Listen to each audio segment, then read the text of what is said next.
Hello friend, नमस्ते, प्रणाम। आप सभी के बीच एक बहुत प्यारा सुहाग गीत सुनाने जा रही हूँ। सुनना, जैसा भी लगे कमेंट में अपनी राय जरूर देना। गीत आप सभी को कैसा लगा। बहरे के पलंगिया भीतर काई दे तुझी, बहरे के पलंगिया भीतर काई ले तुझी, आवा मोरी धनिया डोलावा रस बेनी जी, आवा मोरी धनिया डोलावा रस बेनी जी। बाहर के पलंगिया भीतर काई ले तुझी, आवा मोरी धनिया डोलावा रस बेनी जी, आवा मोरी धनिया डोलावा रस बेनी जी। जऊ मोरे स्वामी डोलाइब रस बेनी जी, जऊ मोरे स्वामी डोलाइब रस बेनी जी। हमरे बाबैया जी से दहेज जीनी मांगा जी, हमरे बापैया जी से दहेज जीनी मांगा जी। तोहरे बापैया जी से दहेज नहीं लेबै जी, तोहरे बापैया जी से दहेज नहीं लेबै जी।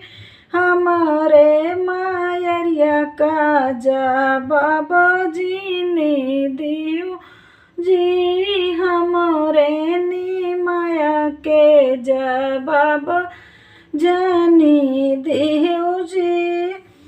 तोहरी मायरिया का जवाब नहीं देबै जी, तोहरे ने माया प्रभु जवाब नहीं देव जी। जितना कमाया प्रभु लेखा नहीं लिहा जी, जितना कमाया स्वामी लेखा जी नी लिहा जी।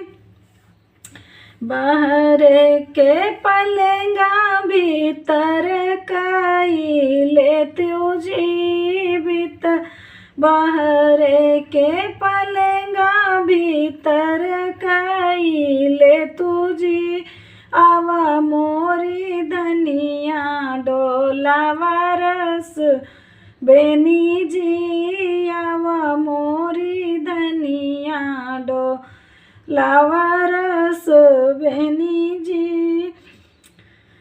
जऊ मोरे स्वामी डोलाइब रस बेनी जी, हमरे ने भैया से दहेज जीनी मांगा जी, हमरे ने भैया से दहेज जीनी मांगा जी।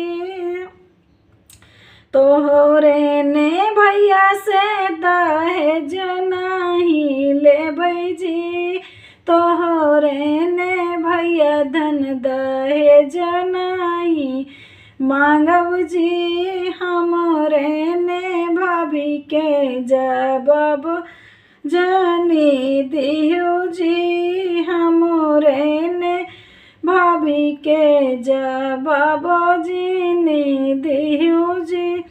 तोहरे ने भाभी के जवाब नहीं देबै जी, तोहरे ने भाभी स्वामी द जवाब नहीं देबै जी। जितना कमाया स्वामी लेखा जी नीले हाजी, जितना कमाया स्वामी लेखा जी नीली हाजी।